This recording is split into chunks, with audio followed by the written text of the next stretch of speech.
대해서 하나님의 하나님 되심을 압시다. 그런 내용입니다.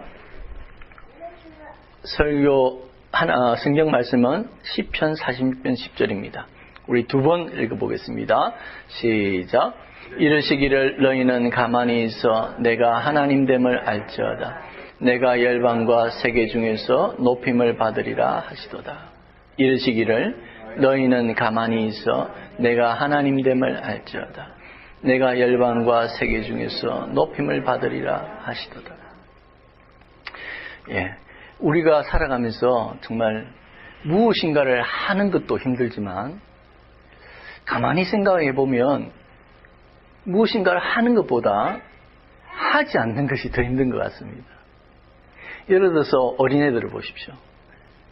활동적인 어린애들을 너는 가만히 있어. 얼마나 힘들겠습니까? 예, 정말 힘들 것입니다. 그리고 말하는 것도 없습니다. 말하는 저도 힘들지만 사실은 여러분같이 가만히 앉아서 듣는 게 더 힘듭니다. 예, 대화를 해보십시오. 말하는 것보다 듣고 앉아있는 게 더 힘들어요. 그래서 여러분이 참 대단하신 거예요. 이 30분 이렇게 가만히 앉아 듣고 있는 게 대단한 것입니다.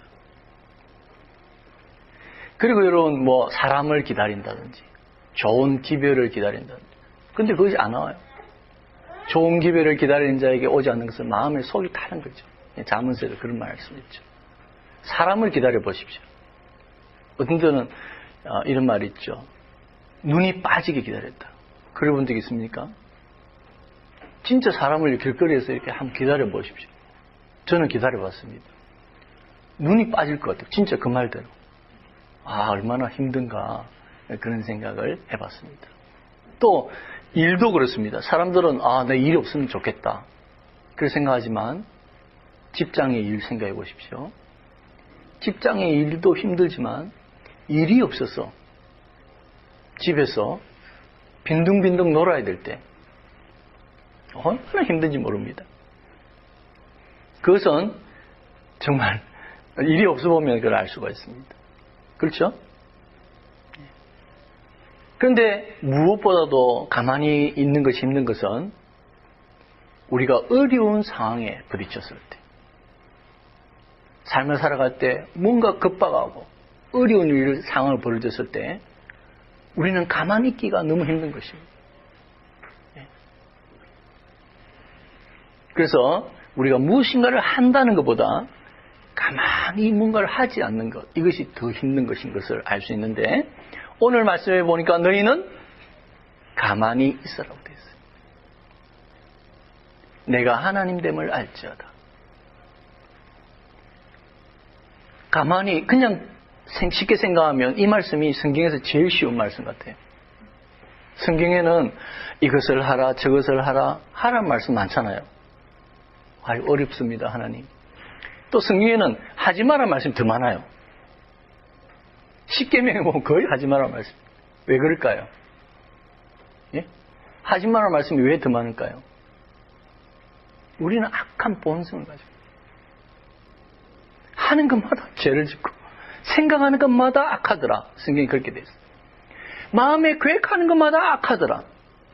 가르쳐주지 않아도 인간은 악하게 생각하고 계속 악을 행하는 거예요. 본성적으로. 그래서 하지 마라 말씀이 많은 거예요. 하는 것마다 실수투성이고 무지하고 목매하고 그 인간의 그거죠. 하라는 말씀도 많고 하지 마라는 말씀도 많은데 여기서 가만히 있어라. 아무것도 하지 마라. 예? 언뜻 보면 가장 성경에서 쉬운 말씀이 아닌가 그렇게 생각할 수 있습니다. 그러나 이 말씀은 그렇게 쉬운 말씀도 아니고요. 그렇게 가벼운 말씀도 아니에요. 어떻게 보면 가장 어려운 말씀. 앞에 말씀드렸죠. 안 하는 게 더 힘들어요. 어떻게 보면 가장 어렵고 어떻게 보면 가장 무거운 말씀일 수도 있다는 사실입니다. 가만히 있어. 그러면 아무것도 생각도 없고 무상무념 아무것도 하지 않는 것을 지금 하나님께서 말씀하실까요? 그것은 아니겠죠. 어떤 의미일까요? 가만히 있어 하나님이 하나님됨을 알아라. 어떤 말씀일까요? 오늘 이 가만히 있는다는 것에 대해서 말씀을 나누고자 합니다. 첫째로는 하나님을 잠잠히 믿고 신뢰하는 것입니다. 사실 이 시편 46편 10절 말씀은 시편에서 처음 나온 말씀이 아니에요. 출애굽기 14장에서 처음 나오는 말씀입니다. 자, 어떤 상황이냐면 이스라엘 백성들이 애굽에 430년 동안 종노릇을 했습니다. 그런데 이제 하나님께서 모세를 보내어서 애굽에서 자유하게 됐죠. 근데 애굽의 왕 바로는 마음이 완고했습니다. 10가지 재앙을 통해서 이스라엘 백성들을 내어 보내어줬지만 끝까지 이스라엘 백성들을 포기하지 못한 거예요. 그래서 군대를 이끌고, 그 당시에 애굽이 세계 최강대국이잖아요. 피라미드를 보면 알잖아요. 그런 강대국이었습니다. 그런 강대국 군대를 이끌고 이제 이스라엘 백성들을 다시 잡으러 가는 겁니다. 어렵지 않다고 생각했습니다. 왜? 시나이 반도와 애굽 사이에는 홍해라는 바다가 가로막고 있기 때문에 그 계획대로 맞았습니다. 애굽 군대가 쫓아가니까 이스라엘 백성이 아니나 다를까 홍해 앞에 지금 막닥뜨린 거예요. 그런데 애굽 군대는 뒤쫓아옵니다. 아주 급박한 상황. 이스라엘 백성들은 그 상황에서 어떻게 했겠습니까? 아마 아우성을 쳤을 겁니다. 혼비백산했을 것입니다. 두렵고 떨렸을 것입니다. 이리저리 우왕좌왕을 했을 것입니다. 부르짖었을 것입니다. 그 상황에서 하나님께서 모세를 통해서 이 말씀하신 거예요. 출애굽기 14장 13절 14절 너희는 두려워 말고 가만히 있어서 여호와께서 오늘날 너희를 위하여 행하시는 구원을 보라. 너희가 오늘 본 저 애국 사람들을 또다시는 영원히 보지 못하리니 여호와께서 너희를 위하여 싸우실 것이다. 너희는 어떻게 있으라고요? 가만히 있어야지. 그 혼비백산한 상황, 그 위급한 상황, 두렵고 떨리는 상황, 그 상황에서 하나님은 두려워 말고 가만히 있으라. 제일 어려운, 어떻게 보면 제일 어려운 말씀이에요. 여러분, 그 어려운 상황에서 가만히 있을 수 있겠습니까? 평정심을 유지할 수 있겠습니까? 어떻게 보면 가장 어려운 말씀이에요. 두려워 말고 그 상황에서 가만히 있으라. 오늘날 하나님이 어떻게 역사하는가를 보라. 내가 너희들을 대신해서 너희를 위하여서 싸워줄 것이니 너희는 가만히 있으라.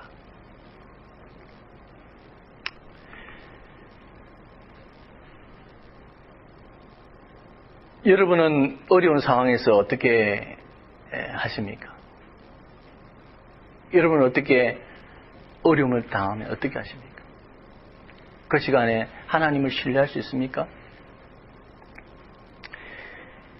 이 가만히 있으라는 말씀의 이제 의미를 우리가 알 수 있게 됐습니다.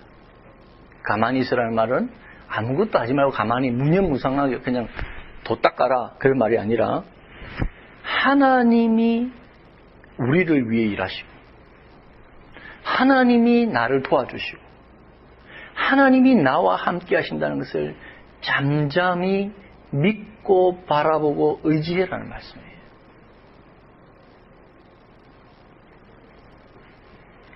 여러분은 하나님을 어떻게 생각하십니까?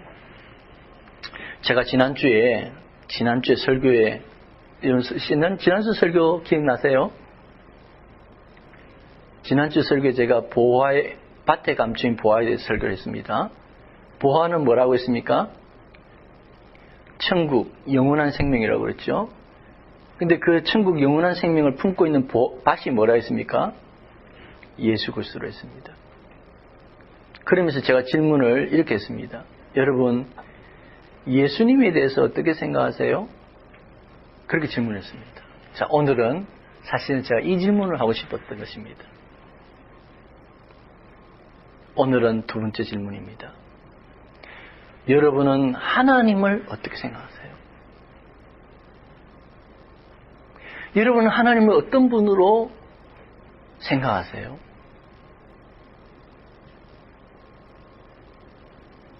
인생에 두 가지 중요한 질문이 있습니다. 여러분은 하나님을 어떻게 생각하십니까? 그리고 두 번째는 그 아들 예수 그리스도를 어떻게 생각하세요? 인생에서 가장 중요한 두 가지 질문입니다. 제가 정말 이 말씀 전에도 한번 말씀을 나누었습니다. 중요한 말씀이라고 생각합니다. 고린도후서 4장 4절 6절. 우리 이거는 중요한 말씀이니까 두 가지 읽어봅시다. 시작. 그 중에 이 세상 신이 믿지 아니하는 자들의 마음을 혼미케 하여 그리스도의 영광의 복음의 광채가 비치지 못하게 함이니 그리스도는 하나님의 형상이라. 어두운 데서 빛이 비치라 하시던 그 하나님께서 예수 그리스도의 얼굴에 있는 하나님의 영광을 아는 빛을 우리 마음에 비치시느니라. 여기에 두 가지 영광이 나옵니다. 4절에서는 그리스도의 영광입니다. 6절에서는 하나님의 영광입니다. 그것을 빛이다. 4절에서는 광채다 있고 6절에서는 빛이다 그랬어요. 근데 세상의 신이, 사단이 우리의 마음을 혼미케 해서 그 그리스도의 영광, 하나님의 영광을 아는 그 빛을 가리웠다. 사단의 그 궁극적인 목적, 그것은 하나님을 알지 못하게, 예수 그리스도를 알지 못하게 하는 것이다. 여러분, 세상에 돌아가는 것을 한번 보세요.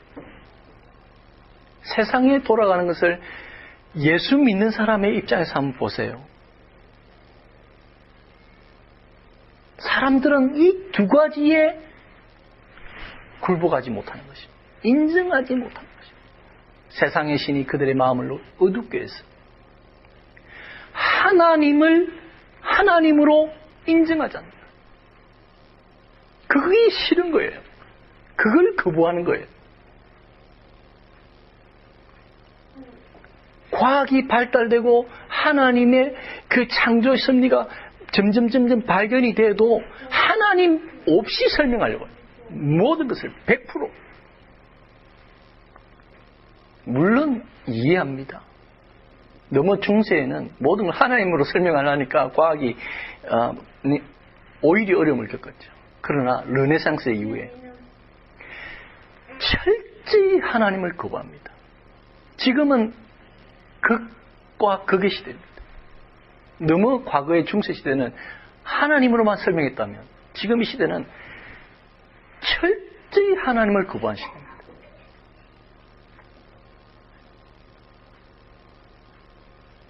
뭐 과학자들만 얘기하는 게 아닙니다. 학자들만 얘기하는 게 아닙니다.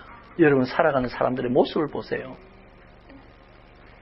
그 마음에 신에 대한 그 마음이 비춰지고 있지만 그들은 거부합니다.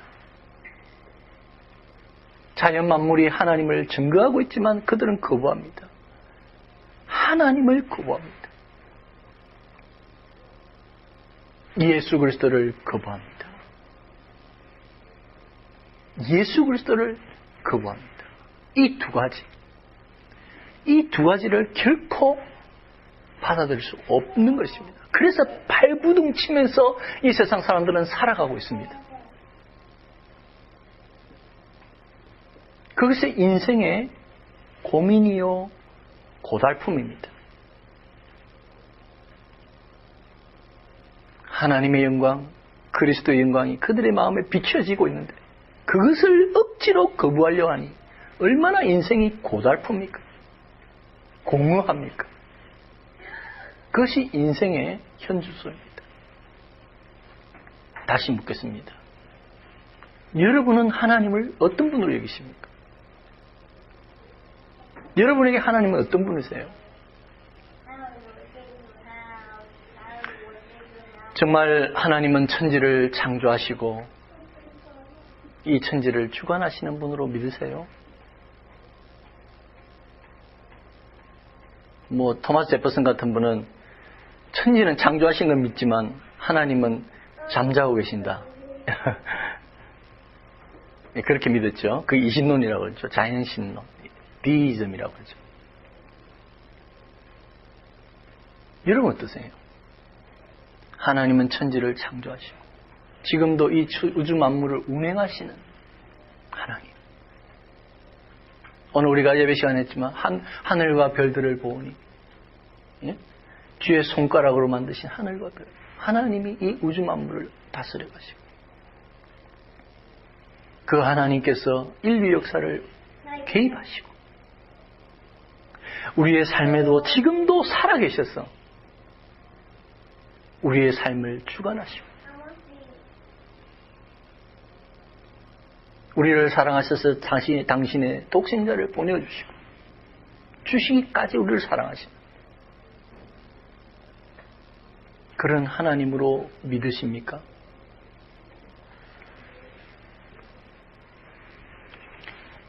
여러분은 하나님을 어떤 분으로 믿으십니까? 오늘 두려워 말고 가만히 있어라. 어떠한 상황에서도 내가 너와 함께 있다. 내가 너를 도와준다. 지금도 살아 역사한다. 하나님이 하나님됨을 깨달아라. 보아라. 좀 가만히 있었어. 잠잠히 하나님을 바라보고 신뢰하고 내가 살아계신 하나님임을 보라. 맛보라. 그렇게 말씀하시는 거예요. 두렵고 떨리고 염려하고 놀라고 물론 우리 인간은 연약해서 그렇습니다. 그러나 하나님 말씀하십니다. 네가 정말 나를 믿는다면 믿고 신뢰한다면 정말 너희가 평온한 마음을 가질 것이고 인생의 세파 가운데서도 나를 잠잠히 바라보게 될 것이다. 그래서 저는 오늘 사실 이 질문을 던지고 싶었습니다. 여러분은 하나님을 어떤 분으로 생각하십니까?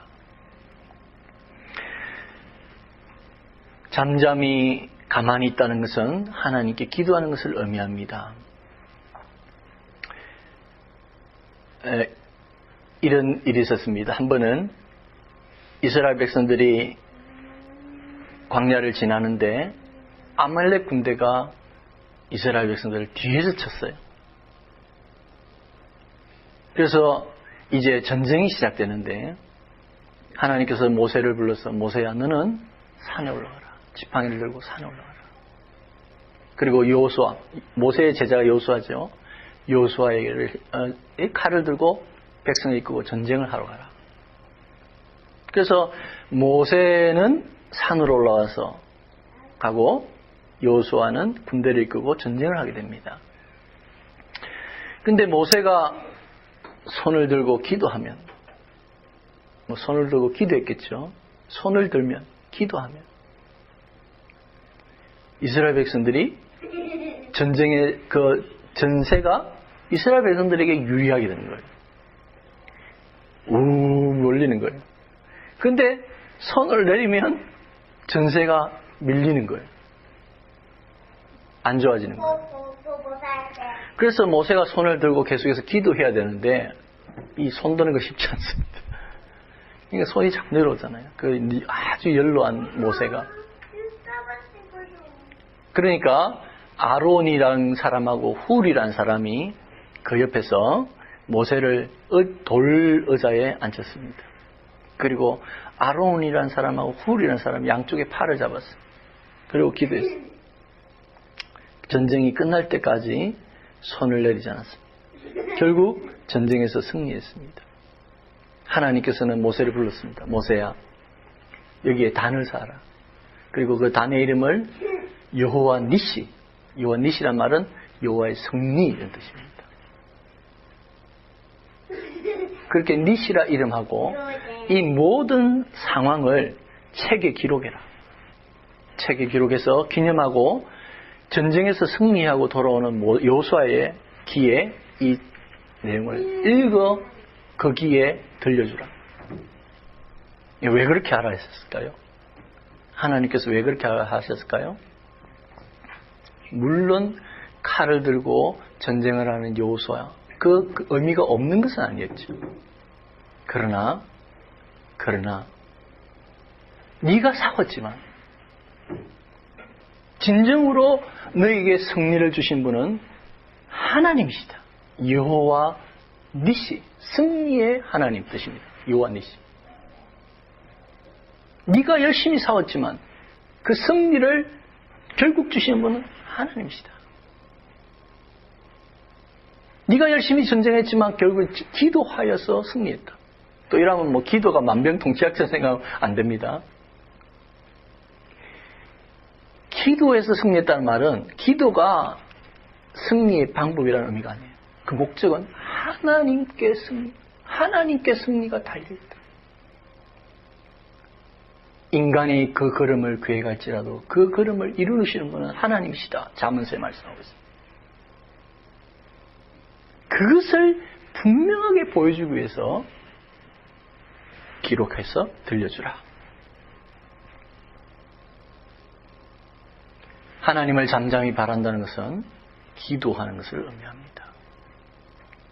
모세는 이스라엘 백성 당황하고 막 우왕좌왕하고 부르짖는 막 아우성을 치는 이스라엘 백성들에게 말했죠. 너희는 가만히 있어 잠잠히 하나님 됨을 알지어다 하고 모세는 뭐 했습니까?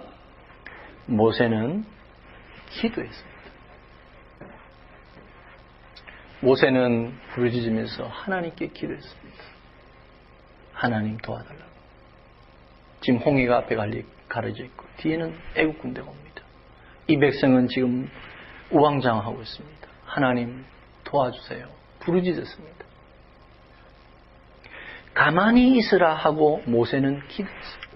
그러니까 뭡니까? 가만히 있는다는 것은 기도하는 것입니다.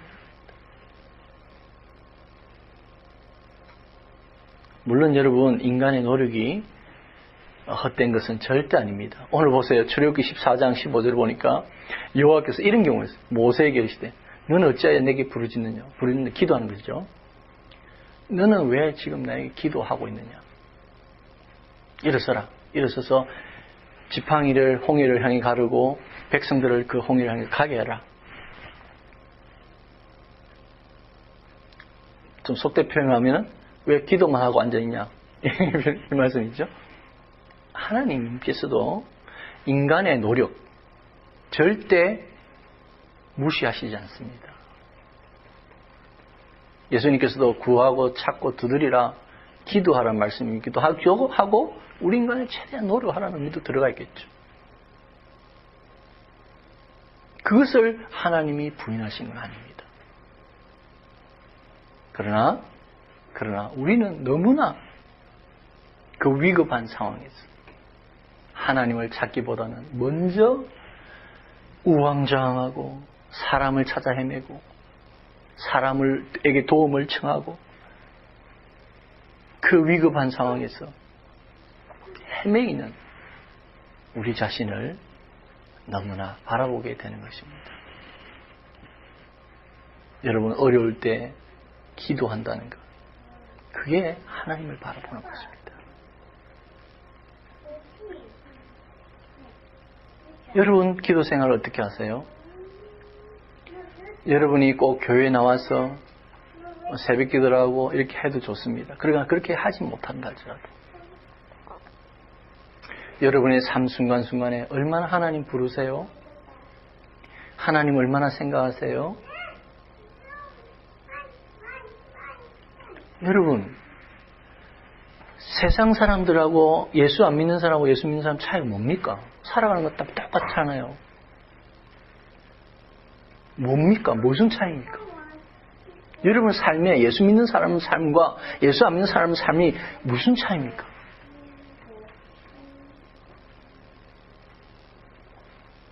순간순간 하나님을 생각하고 하나님을 인정하고 하나님의 이름을 하나님 부를 수 있는 사람이 예수님 사람이에요. 뭐 대단하고 거창한 거 아니에요. 그런데 어려움을 당하고 힘든 일을 당해도 하나님을 생각지 못하고 하나님을 부를 수 없다면 어떻게 우리가 정말 예수 믿는 사람이다, 내가 하나님 믿는 사람이다 할 수 있겠습니까?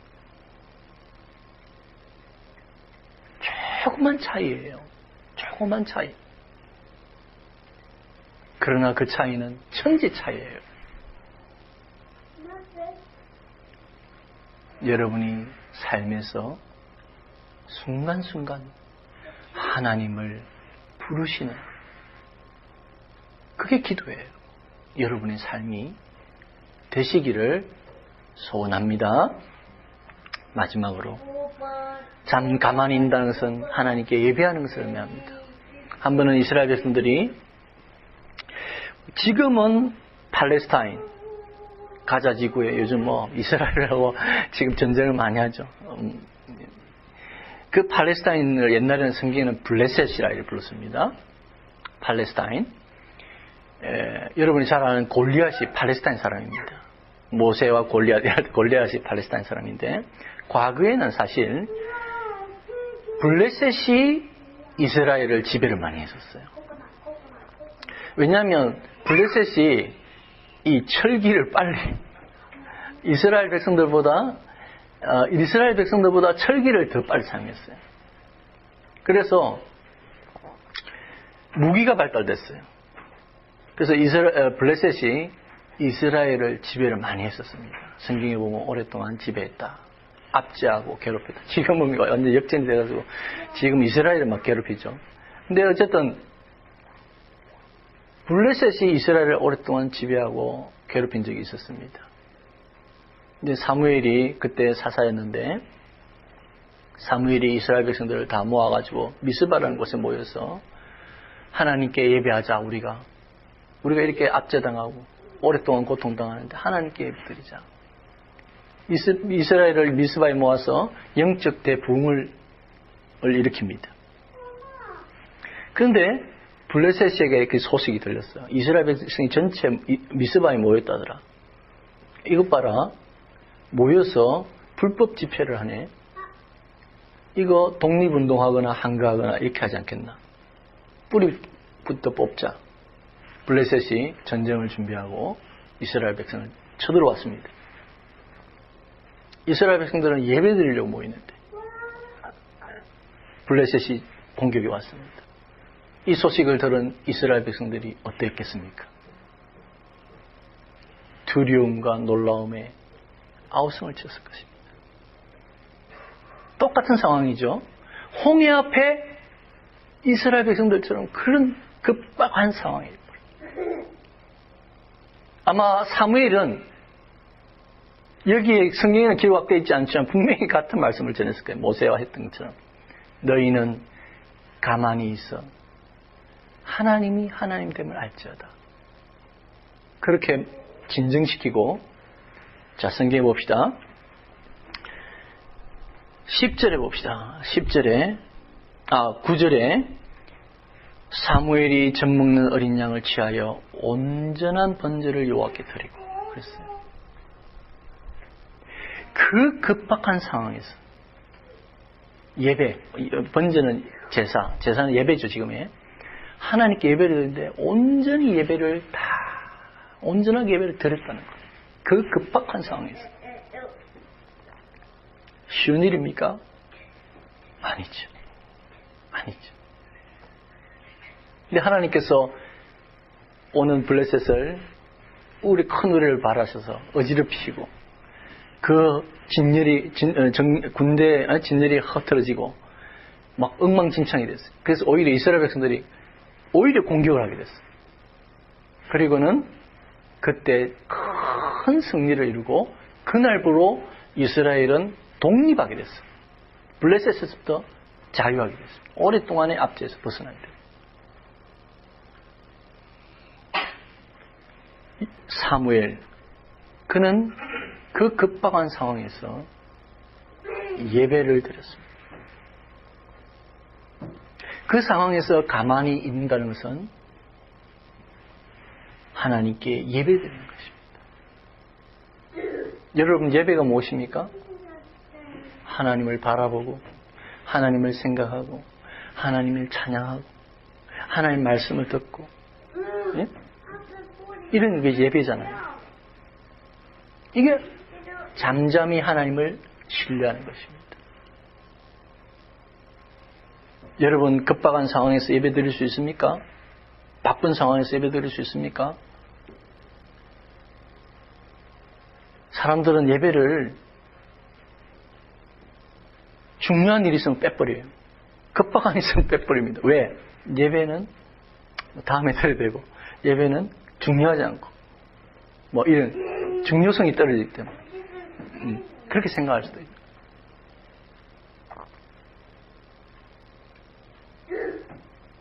여러분, 끊임없이 있잖아요. 예배를 방해합니다. 사단은. 바쁜 일이 갑자기 생겨요. 계속 예배 드리려면 바쁜 일이 생겨요. 예배 드리려면 뭐 급한 일이 생겨요. 예배 드리려면 그냥 부부싸움해. 교회 가야 되는데 평소에 부부싸움 안 하다가 그냥 부부싸움해. 그게 가기 싫다, 뭐 못 가게 하고, 예? 갑자기 뭐 어디 가야 된다. 물론 뭐 모든 상황을 제가 말씀드린 거 아니에요. 어쨌든 제가 말씀드린 것은 이상하게 예배를 끊임없이 방해하는 것들이 생기게 되어 있습니다, 여러분. 제가 좀 단언하는 것 같지 않습니까? 생기게 되어 있어요. 사단이 가만두겠습니까, 여러분? 예배드리는 것을 좋아하겠습니까? 이상하게 생기게 되게 만들어 놨어요.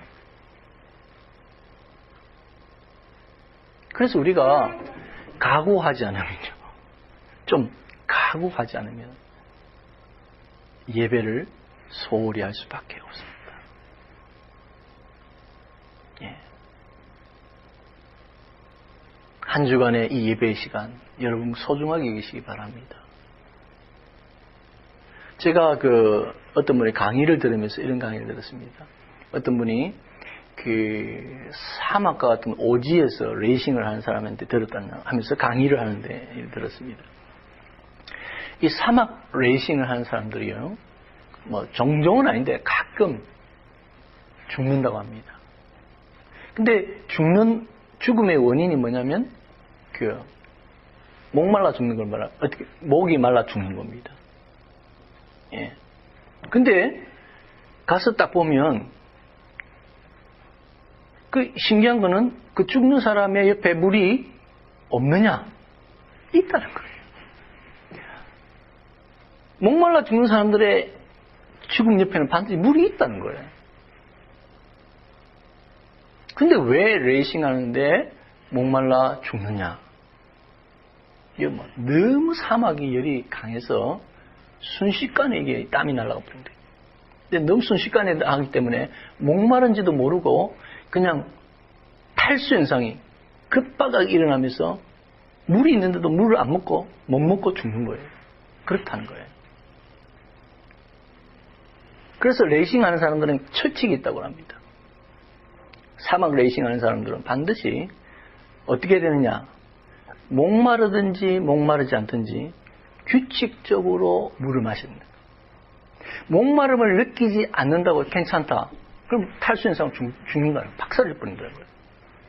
그래서 규칙적으로 몇 걸음 걷고 먹고, 아니면 몇 분 지나서 먹고, 반드시 규칙적으로 물을 마셔야 된다는 거죠. 여러분이 오늘 찬양 부른 것처럼 목마른 사슴 시냇물을 찾기에 갈급한 같이 여러분의 영혼이 하나님을 향하여 갈급하면 얼마나 좋겠습니까? 예? 영적으로 하나님을 갈급해서 예배하기를 갈망하면 얼마나 좋겠습니까? 그러나 사막을 지나가는 우리의 영혼은 어떤 때는 갈급함을 느끼지도 못할 때가 있다는 거예요. 너무나 세상의 정보와 세상의 지식과 세상의 가치관들이 우리를 사로잡아 버렸어요. 하나님과 예배와 이 모든 영적 가치가 너한테 갈급함으로 다가오지 않고 자기도 모르게 영적인 죽음 아래 빠져버려요. 그런 상태에 될 수 있다는 것입니다. 규칙적으로 인생의 사막을 지나가는 여러분들이요, 규칙적으로 왜 매주일 예배 드려야 돼? 이거 뭐 형식 아니야? 규칙 아니야? 그럴 수 있습니다. 그러나 여러분이 이 한 주간, 이 한 시간 하나님을 한번 생각하고 하나님을 한번 찬양하고 하나님의 말씀을 한번 들어보고 이것이 여러분 영혼을 살린다는 것. 기억하십시오. 규칙적으로 물을 마셔야 되듯이 여러분 예배들을 그렇게 드려야 되는 것입니다. 사랑하는 성도 여러분, 가만히 있어 하나님이 하나님됨을 안다는 것, 그것은 잠잠히 하나님을 믿고 신뢰하는 것을 말합니다. 어렵고 힘들고 너무나 놀라운 그 순간 속에서도 하나님을 잠잠히 신뢰할 수 있는 것. 하나님은 살아계신다. 하나님 나와 함께 계신다. 하나님 나를 도와주실 것이다. 그것을 믿는 믿음. 그리고 그 하나님을 부르고 그 하나님을 생각할 수 있는 믿음. 그리고 그 하나님께 예배할 수 있는 그것이 여러분 하나님을 가만히 앙망하는 것임을 기억하고 그렇게 되시기를 바랍니다.